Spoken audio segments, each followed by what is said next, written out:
ভারতের প্রধানমন্ত্রী মোদির নামের সঙ্গে মিল রেখে গরুর নাম রাখা হয় মদিলাল। এই গরুটিকে সামনে নিয়ে করা হয় লং মার্চ। পরে লং মার্চটি গিয়ে শেষ হয় চাঁপাইনবাবগঞ্জের শিবগঞ্জ উপজেলার পাইলিং মোড় এলাকায়। সেখানে গরু জবাই করে আয়োজন করা হয় ভোজের। লং মার্চে প্রতিবাদ জানানো হয় সীমান্তে হত্যা ও সব বিদেশি আগ্রাসনের। ভারত বিরোধী নানা স্লোগান দেন অংশগ্রহণকারীরা। সীমান্তবাসীকে ভারতীয় আগ্রাসনের বিরুদ্ধে উৎসাহ অনুপ্রেরণা জোগাতে ঢাকা থেকে চাঁপাইনবাবগঞ্জ পর্যন্ত এই লং মার্চ আয়োজন করা হয়। বিএসএফ এর গুলিতে নিহত বাংলাদেশিদের আত্মার মাগফিরাত কামনায় সামাজিক জিয়াফত অনুষ্ঠানে আলোচনা সভা ও দোয়া মাহফিল করা হয়। লং মার্চ ও সামাজিক জিয়াফতে অংশগ্রহণকারীরা কাঁটাতারের ফেলানি আমরা তোমাকে ভুলিনি, ভারতীয় আগ্রাসন রুখে দাও জনগণ, সীমান্ত হত্যা বন্ধ করো, করতে হবে, বেশি করে গরু খান, আগ্রাসন রুখে দেন, ভারতের দালালেরা হুঁশিয়ার সাবধান সহ নানা ধরনের স্লোগান দেন। 1971 কেন স্বাধীন হয়েছে? স্বাধীন হয়েছে এই দেশে কোনো দেশে আধিপত্য চলবে না।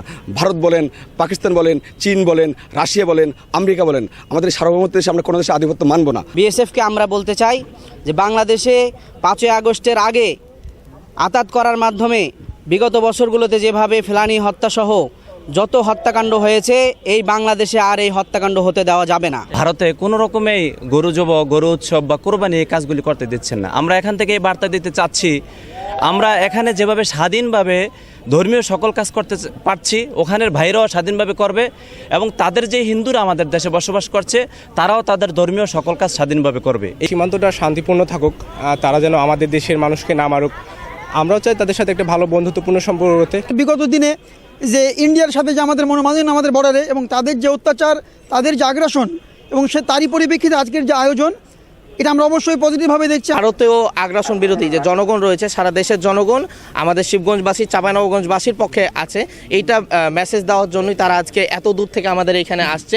আয়োজকদের দাবি, ভারতও তাদের দোসরদের ঠাঁই হবে না এদেশে, যে কোনো মূল্যে তাদেরকে প্রতিহত করা হবে। ভারতীয় আগ্রাসনের বিরুদ্ধে অন্তর্বর্তী সরকারকে কঠোর ব্যবস্থা নেয়ার দাবি জানান তারা। ফারাক্কার পানির ন্যায্য হিস্যার দাবিতে ফেলানি সহ সকল সীমান্তে নিহত শহীদদের যে আত্মার মাগফিরাত কামনার জন্য এখানে আমরা জড়ো হয়েছি।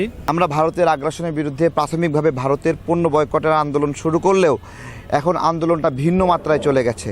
আমরা ভারতীয়দের এখানে নির্বিঘ্নে আরামে থাকতে দেব না যদি তারা আগ্রাসন অব্যাহত রাখে। অস্ট্রেলিয়ায় এরকম একটা ঘটনা ঘটেছে, সমস্ত ইন্ডিয়ানকে বের করে দিয়েছে। তা আমার এখানে নাগরিকদেরকে হত্যা করা হয়, ইন্ডিয়ানরা এখানে আরামে আন্দাজে তারা এখানে চাকরি বাকরি করে টাকা নিয়ে যায়। এখানে এইরকম নিরাপদ পরিবেশ ইন্ডিয়ানদেরকে আমরা দেব না।